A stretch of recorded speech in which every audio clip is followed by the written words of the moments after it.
Okay, so what are you looking at? We're looking at bubbles rising in a pan of water.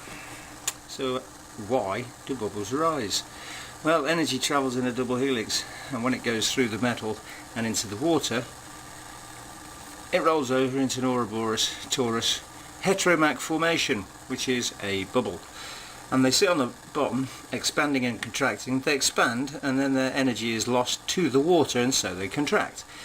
This will keep on happening until the quota of energy for the water is filled, and then bubbles will start rising off the floor.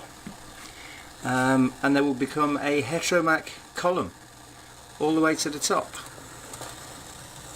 So I've actually turned this down, so I'm going to turn it back up here and get it boiling a little bit.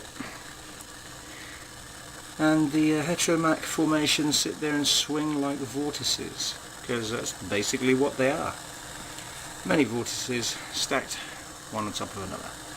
So as you can see, bubbles almost appearing, disappearing, none are coming up yet. Try and get out the light source.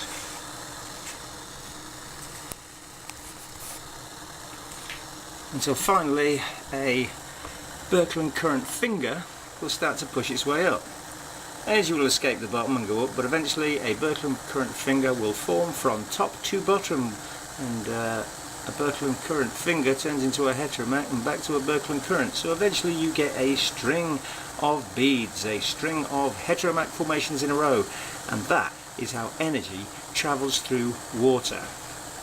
It expands the water by ouroborus expansion vortex to ouroborus sphere and back again.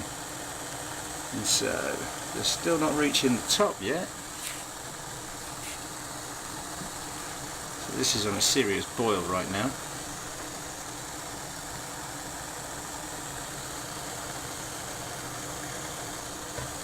Getting another light though. And so basically that's why our atmosphere shimmers. That's what's happening on the top. Because HETEROMAC vortices go up everywhere, because that is the EM field. No, I'm not. As you can see, several vortices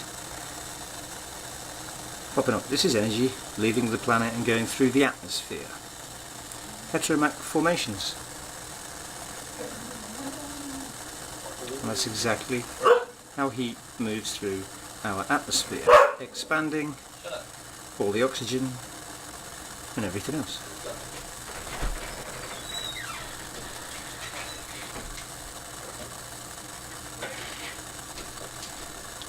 So the heat's been turned off,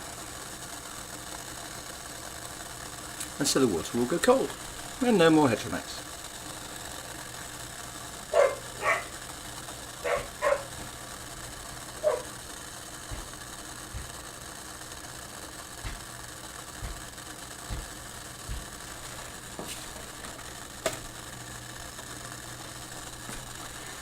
And if we turn it back up again, the water is already full, and so it doesn't take long before the bubbles of energy start streaming to the surface, because the water is too hot to contain any more water, and so it takes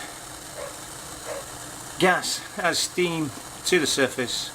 And if this was our planet and its atmosphere was heating up, this is happening in space. It will boil off. Too much energy coming out, energy will do this into space. And so it's a continuous cycle of not having enough atmosphere. I think that'll do.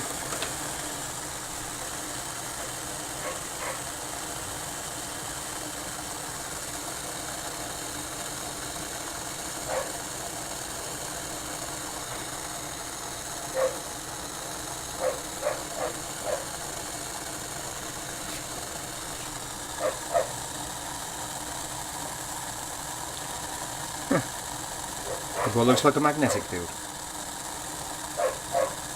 of parsnip pieces, parsnip particles, because that's what I just cooked in there. I'm cooking a big roast dinner while I'm doing scientific experimentation.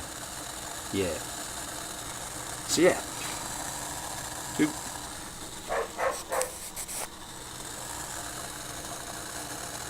So yeah, HETEROMAC columns, vortices into the sky and into space. Thanks very much. My name's Lee, and I'm a Christian.